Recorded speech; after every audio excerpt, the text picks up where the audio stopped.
و شما است.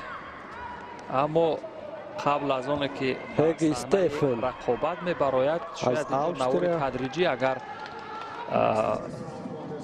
منظور کردن نشد. دوور دو سانتوس ماریانو برزیلیا می باشد و تیمور باید همون قد و قومت خود استفاده برد، چون که هم دست هم پاش دراز هستند، همون فقط زخمت بلند و با همون اطمینان کامل و گویم اعتماد به نفسی که نسبت به خود دارد، ورزشگر 23 ساله تاجیک تیمور رحیموف در حال حرکت یا گرفتن همون کومیکات مورد نظرش است. تیمور رحیموف در مسابقات ماسترز سینگداو در سال 2019 هم در مقابل همین حریفش غالبیت به دست آورده. باید زخمت بالا از بالا باید قپد، چون که تیمور رحیموف در مدت 1 دقیقه و 21 ثانیه این حریفش غالبیت به دست بود در مسابقات. حاضرش باید کوشش کند همون اصول بالا را قپد، چون که خیلی هم قد و بستش پست، یک طرفه گرفتن در کار نیست، شیدو برای یک طرفه داشتنش. بله البته، چون که ممکن نیست یک طرفه گرفتن همه و همکسب شما هم این رو فوراً دید. فوراً بله. تیمور باید زخمت بالا، نه که همون گریبان قپد، چون که زخمت بالا خطر است به خیلی. اگر همون زخمت بالا فقط زخمت بله زخمت بالا تیمور موفق میشه برای همین از بالا گرفتن، چون که باید حرکت کند همون زخمت بالا و بعدا اصول را اجرا کند. و اگر یاد داشته باشه در مسابقات باز یک اصول بله در آزمایی سینگداو تیمور به همین روش مغلوب کرده بود حریف رو. به سمت چپ اما کومیکات را از قسمت پشت حریف، از قسمت کمربند بسیار خوب گرفته بود و حریف رو مغلوب کرد.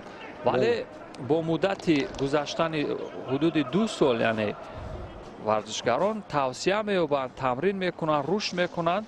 بله البته اکنون باز تیمور رحیموف به همان موقعیتی که حریف رو مغلوب کرده بود یک مرتبه به همان سمت کوشش باز هم کوشش میکنه. بله ما زیدی حمله ها ببینیم چگونه صورت میگیرد. بله ولی خیلی هم میفهمد که رحیموف تیمور همون طرف هم میخواهد قپیدن، ولی تیمور البته درست همون طرفی که خیلی خطر دارد باید در همون طرف کار کنه. با زخمت بالا باید زخمت بالا را قپد. ولی بعدا باید در عمله باشد. اگر قپد و می ایستد با شید و خطر است برای تیمور، ولی باید کوشش کند یک اصول اجرا کند از زمین. بله باید اصول باید اجرا شود، چون که اصول اگر اجرا نشود در امین حالت میتواند خاگی هم کار کنه. بله البته با پا کار کردن در کار و اصول، چون که امکانیت برای تیمور بسیارتر است، همون اصول زیبا دارد بالا. بله متاسفانه خیلی هم حرکت های پای در پای اجرا میکند. وقت 1 دقیقه مانده است. تیمور رحیموف برای رسیدن به پیروزی شانس دارد. موقعیت باز یک پرتو یک اصول همون روشی اکوری آشی ارای رو استفاده بود، ولی دست از دست داد. دست باید قپد، هرچند که اگر دست در دستش باشد ممکن وزاری یا یپونم باز حرکت کردن در کورمون کومیکات. تیمور رحیموف بیشتر به همون سمت چپ، چون که خطر است برای خاگی، حتما درست کار میکنه، توجه میکند و به همین سمت هم کوشش کرده بود در رقابت اول که موفق شد. شید دوم برای کار نکردنش این خطرناک. ولی همون استینا را باید قپد، همون گریبان را باید قپد و البته اصول اجرا کند، چون که وقت 30 ثانیه دیگر ممکن شاید خاگی هم میخواهد با یک شید دیگر از جهت تاکتیکی کار کنند، ولی باید کار کنند، باید با پا با دست با پا. ولی متاسفانه هم در دفاع است، چون که حرکت پای در پای تیمور رحیموف برای نگرفتن شیدو خطر است، چون که سیم شیدو باز باید نگیرد.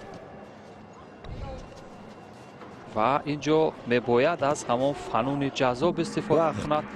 وقت به انجام میرسد گلدن سکور. اینجا حرکت اضافی بود، ولی همون صدای گونگ بلند شد. اگر در وقتی در مورد گونگ اگر قرار داشت اصول حساب میشد، یک جا با همون اصول اجرا شده. بله، ولی این بعد از گلدن سکور است. ما امیدوار هستیم که رحیموف اصول اجرا میکند. اصول بند اصول های فاخر که ما انتظار هستیم همون رو استفاده میکند، ولی حریف او هم حرکات تاکتیکی زیبا دارد. زیبا دارد، چون که باز پرداخت، باز هم پیشرفت است. باید نماند تیمور رحیموف که حرکت اجرا کند، چون که این با منفعت همون خیگ استفان است. این رو داور در نظر دارد. باز پرتاف زیپون. بله، اکوری هاشی هرای بهترین پرتاف بود. بله و اینجا ببینید رمزی کار چگونه صورت گرفت که تیمور رحیموف همون اصولی که قبلا حریف رو مغلوب کرده بود، بله، از کمر حریف می داشت و بعدا به سمت چپ حرکت میکرد، مغلوب کرده بود. اما در اینجا اصول هاشی هرای رو بسیار خوب مورد استفاده قرار داد. یک اصول ضربه های پشت پای نوع تدریجی رو میبینید و ببینید چگونه به سادگی حریف رو مغلوب کرد و واقعا به ما نیز یک حضور و حلاوت بخشید و ما نیز یک نفس آزاد. بعد از اونه که تیمور رحیموف البته موفق شد، ولی به 3 اور